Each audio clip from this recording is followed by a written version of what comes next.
एक ऐसी दुनिया जहाँ ना राजा का हुक्म चलता था, न कानून का डर, बस एक ही रूल, जिसके बाजुओं में दम हो, जिसके तलवार में तेज हो, जीत बस उसी की होगी।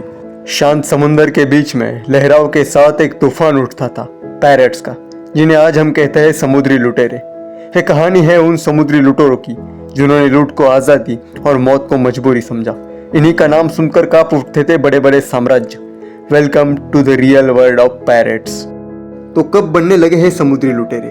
जब दुनिया भर के ट्रेडर समुद्र के रास्ते से सोना, चांदी, चीनी और माल ले जा रहे थे, तब कुछ लोगों में इसने पैसा कमाने का जरिया देखा, तो कुछ लोगों ने पैसों की मजबूरी, और देखते ही देखते इनका डर दुनिया भर में फैल गया। 1650 से लेकर 1730 तक के समय को गोल्डन एज ऑफ पैरेट्स ही कहने जाने लगा। कैरेबियन, अटलांटिक और इंडियन ओशन सब जगह इनका आतंक फैल गया था। पोर्तुगाल, स्पेन, ब्रिटेन जैसे सुपर पावर तक इनसे डरने लग गए थे। जितनी डरावनी इनकी कहानी है, उससे कहीं गुना ज्यादा खतरनाक थे इनके रूल। ये सिर्फ लुटेरे नहीं थे, इनका पूरा एक सिस्टम हुआ करता था। हर शिप पर अपना पायरेट्स कोड था।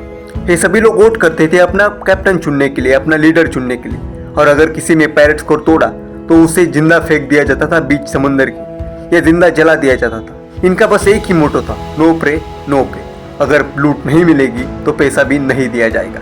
पैरेट्स अक्सर अपने लूट को कहीं भी रैंडम जगह पर छुपाते थे, और उसके लिए वो यूज करते थे टीजर्स मैप। लेकिन क्या ये सच है या झूठ है, हम नहीं जानते। लेकिन आज भी कई लोग मानते हैं कि उनका खजाना आज भी है। इन पैरेट्स का अपना एक फ्लैग भी हुआ करता था, जिसे वो लोग कहते थे जॉली रोगर।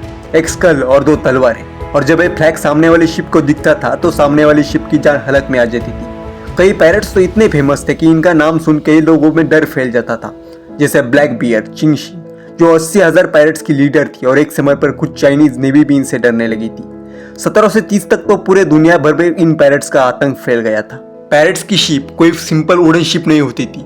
इन पर होते थे मल्टीपल कैनल्स, लुकआउट टावर्स और लूट रखने के लिए हिडन कंपार्टमेंट, और इन्हीं में से थी क्वीन एना रिवेंज और द वाइडा। ये दुनिया की सबसे खूंखार पायरेट शिप कहा जाती है, और इन्हीं शिप पर लहराता हुआ वो काला झंडा एक मूविंग आर्मी की तरह था।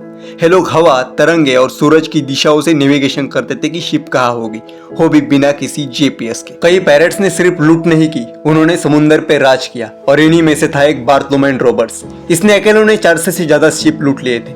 और कुछ पैरेट्स तो इतने एडवांस थे कि उन्होंने अपनी फौज बना ली थी, जिसमें रहते थे ट्रेन मार्कमैन, बॉम्ब एक्सपर्ट और सेल इंजीनियर्स। और इनका आतंक इतना था तो कई राजाओं ने इनसे दोस्ती का हाथ भी बढ़ाया था।